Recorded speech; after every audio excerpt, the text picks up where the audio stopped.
everyone, it's Hailey, and today I'm going to be talking about underrated reads. So this list is, I just kind of went to my bookshelf and I looked and I was like, these are the books that I feel like don't get enough love. Like, some of them got love, like, way back in the day, but now people have forgotten about them and I just feel like they should still be getting love. It's a very arbitrary list. Like, in your perception, you could hear about these books a lot and feel like a lot of people are talking about them, but these are just the books that I feel like in my scope of like what I'm seeing, people aren't talking about a lot and they should be talking about them more. So let's just get into it. And just two things quickly before we get started. One, I did this video about 2 years ago-ish, so I will link that down below because I'm not going to be repeating any books from that one. So if you want more options for underrated reads, struggles, that will be linked down below. And number two, if I have any reviews for these, they will be linked down below as well. So now let's actually get into it. So first up is the Gemma Doyle Trilogy by Libba Bray. This is the first book, A Great and Terrible Beauty.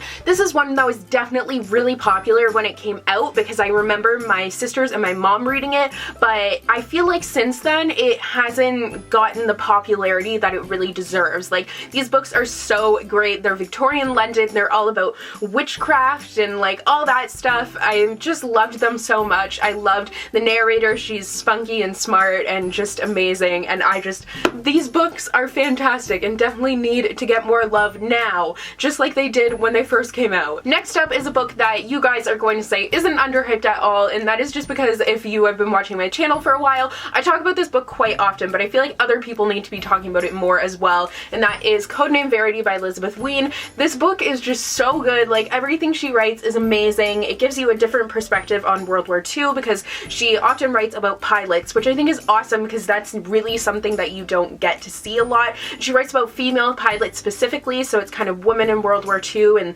that whole scope of the war struggle, and they are just amazingly heartbreaking reads. I have listened to all of her books on audiobook, and I love the audiobooks just because her books do tend to have fairly large chunks of text because they don't really feature a ton of dialogue, so it ends up being large chunks of text. So I prefer to listen to her books on audiobook, and I think that you guys would love them if you gave them a chance. I hit a box on my bed, that's why that noise just happened. Next up is a book that actually just came out, so it's kind of hard to say if it's underhyped or not, but I feel like a lot of people weren't really talking about it before its release, and I haven't heard too much about it since its release, so I want to mention in this video, and that is Your Welcome Universe by Whitney Gardner. So this book features a deaf main character, and she went to a school that was for those who are hard of hearing, but she ends up getting kicked out of that school because she has an obsession with graffiti, so she ends up getting kicked out and having to go to a mainstream school, which is really hard for her because she has never had to deal with that. She's always had, like, gone to the school where people around her understand that she can't hear them, and they've been able to communicate with her through sign language and things like that. So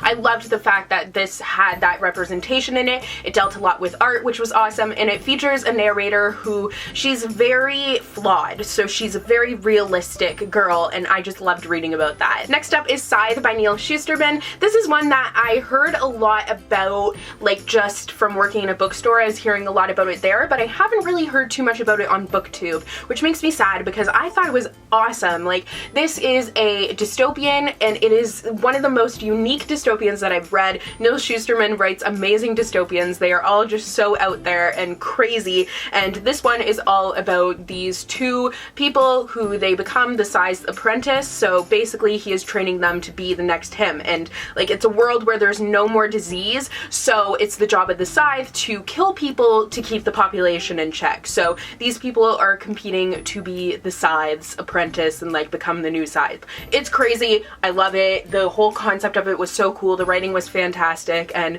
you just need to give it a shot, especially if you like dystopian. Next up is a book that I actually read a long time ago, and that is Grave Mercy by Robin Lefevers. I hardly remember this book, but I remember that I really enjoyed it, and it has nun assassins, which is like really all you need to know, so I'm just gonna leave it at that. Next up is A List of Cages by Robin Rowe. I was honestly surprised by how much I loved this book. Like, this is one that I feel like it was getting quite a bit of hype around when it was first coming out, but since then I haven't really heard too much about it, and I just am really sad about that because it is an amazing story. It was so beautiful, heartbreaking, and just all about friendship and brotherhood and how that friendship and bravery can overcome anything. Like, it was just so unreal, and I absolutely adored it. So I really feel like this book should be getting a lot more love than it is getting like in recent times. It needs to get the love that it was getting when it first came out. Next up is Walk on Earth, a Stranger by Ray Carson. This is a book that I didn't really know what to expect. I just knew that I loved this cover, like it is beautiful,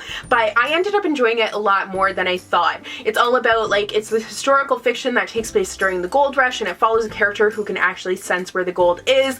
It's just crazy, and it follows her journey, and I loved it. Like, I thought it was such a great historical fiction, an interesting time period to be reading about, and it was just awesome. Next up is The Conspiracy of Us by Maggie Hall. This is once again one where I wasn't really expecting to like it, but I ended up really loving it. I thought it was so great. I loved the concept of it because it's this girl basically finds out that she's a part of this circle that is like, it's based on that conspiracy theory where there are like certain people who are part of the elite and they control everything that happens in the world. So that is basically what, like, it's not something that I know about a lot because I don't know about politics or anything like that. That just goes right over my head. But this is kind of that idea where she's part of this community of people where they just control everything in the world, and she finds that out, and she's finding out all about it. It's just this crazy story. You get to go to all different places in the world, and it was so cool. Next up is The Female of the Species by Mindy Mcginnis. This is one that I haven't really heard anything about on BookTube.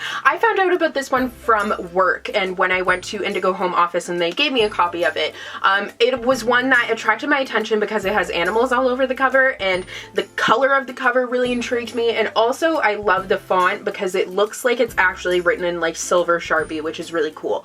But then I ended up reading this book, and I really enjoyed it. It's a very important read. It deals with issues of rape culture and feminism, and it's eye-opening. It's like sad and hard to read, but very eye-opening, and some of the hardest books to read end up being the best books, and this is definitely one of them. Next up is What I Thought Was True by Huntley Fitzpatrick. Huntley Fitzpatrick gets a lot more attention for The Boy Next Door, her other duology sort of thing. This one is separate from that, but I read this one before I read the other ones, and I really enjoyed this one.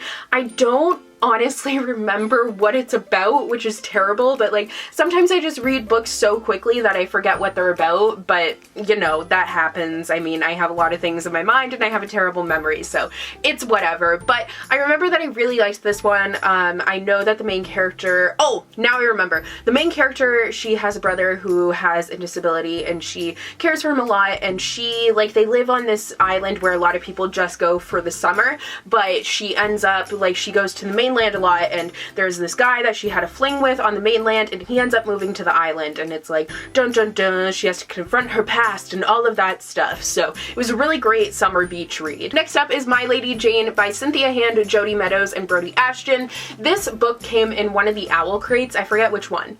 June or July. I know the month started with J. June or July, I don't know, but it was the one that was royalty, and I'd seen the cover for this book, and it kind of intrigued me just because of the font and everything like that and the colors on it. It intrigued me, but I never, for some reason, I just never picked it up for myself. But then I ended up getting in the owl crate, and around when it first came out, it was getting quite a bit of buzz. Like, people were saying they really enjoyed it, and I didn't really think it was going to be something that I would like, but I read it and I loved it. Like, it was so funny. It's all about the 9-day queen, who is Jane Grey. She basically ruled for 9 days before she was beheaded. So it's like a retelling of that, where it's like, at the first part they're like, okay, we kind of follow history a bit, and then at the next part they're like, okay, now history is going completely out the window. So it was just so cool. I loved how they did it, and I can't wait for the next things that they're going to come out with, because I'm going to be all over it. And the final book on this list is The Crown's Game by Evelyn Skye. This is a book that a lot of people have very mixed opinions on, and I think that's why, like, I had pretty low expectations going into it, because I wasn't really sure how I was gonna feel about it, just because the opinions were really 50-50. But I ended up reading it and I really enjoyed it. Like, it was tons of fun. It was a really cool fantasy. It was a cool world to kind of get yourself lost in. So I ended up really enjoying it. So I don't know, I think it would be a good one to kind of give a go and see where you fall. So those are all of the underrated reads that I wanted to talk to you guys about today. Let me know what some of the books on your shelf that you think are the most underrated are. And yeah, I will see you guys in the next